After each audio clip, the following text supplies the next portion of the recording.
happened in my sewing room this week with a bonus guest star.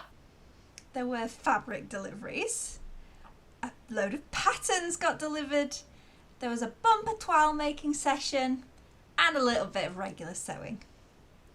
So at the beginning of the week, my Sew Direct order arrived.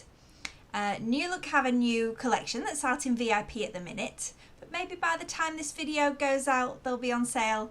I really liked this dress, especially the orange version here. I think like midriff panels can be very cute. I'm excited to make that one. It'll be great as the weather keeps heating up. Next, I love a notch collar, so I think this shirt is going to be really great. Not sure if I'll make the trousers, but I think it's a great little pattern. I'm looking forward to the shirt, maybe even in autumn. We'll see how I get on. I had to get this one. It came out a few months ago, but I just love the detachable flowers. I really bought the pattern for those lilies, and I'm looking forward to making this and maybe putting the flowers on a few different projects. This dress is definitely an oldie but a goodie. Lots of people have been making this one recently, especially with the ruffle. It's had quite a bit of a resurgence. I think it's just going to be great. Just a simple little dress, different hemlines, different ruffle options, but just simply gorgeous. This one's also lovely. Those great princess seams, the V neckline, the little ruffly sleeves. Some of you may remember I made a dress very like this, but I had to hack it from a different pattern. So I'm just looking forward to making this out of the packet and seeing what I can do.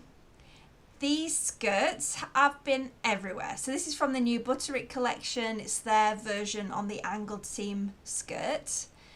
And I got this from the latest Vogue collection, a halter shirt dress. It has a lovely low back with a high neck for the shirt front.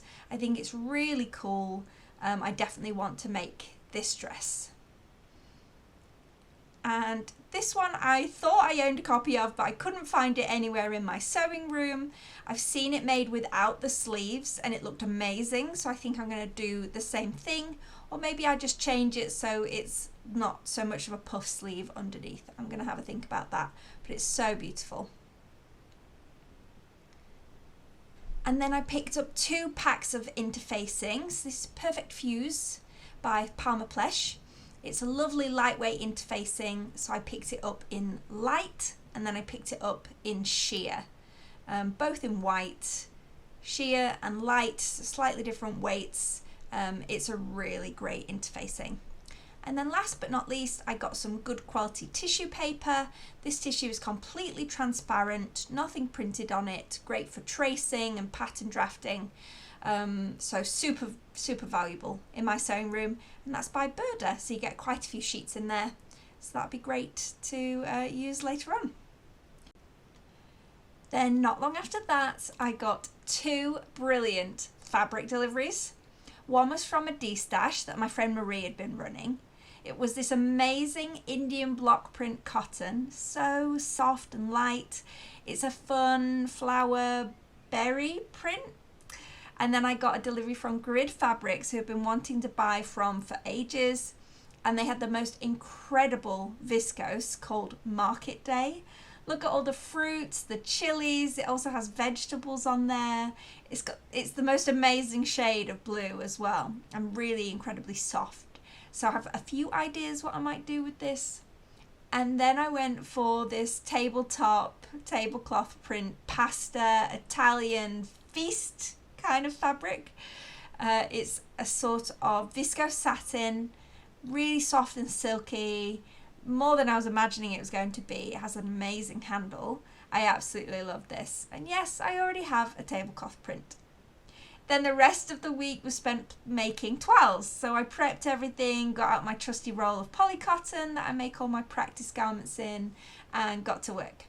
I honestly believe that toiles are a great tool in the sewing room. They help you get the best garments that you can make, the best fit, the best finish.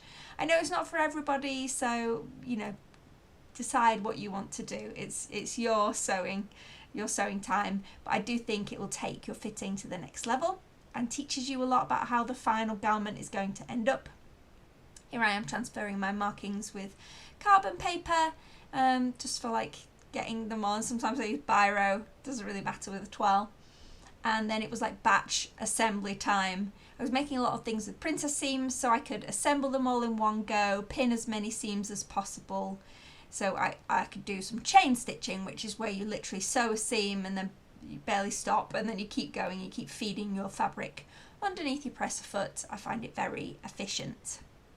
I did have one rude awakening though when I sewed a big chunk of seam, only to find out my bobbin had run out. No thread. So here is Simplicity 9326. That was pretty great because I did some simple flat pattern adjustments. I also remade 6002, a new look pattern in a bigger size, so that was great. I then tried Simplicity 3128. That was nearly perfect, just a few issues with the gathering to sort out. Simplicity 9327 had quite a lot of problems. I'm going to have to figure out where I'm going with this one and what I'm going to do. Might remove that open back. Burda 6918 just needed some minor dart adjustments, so I just went straight back in and fixed those so it was immediately ready to go. After all that twirl making, I treated myself to some real sewing by starting my S3128 dress. I can't wait to show you more on that project, but thanks everyone for watching my week in the sewing room, and I'll see you all again soon.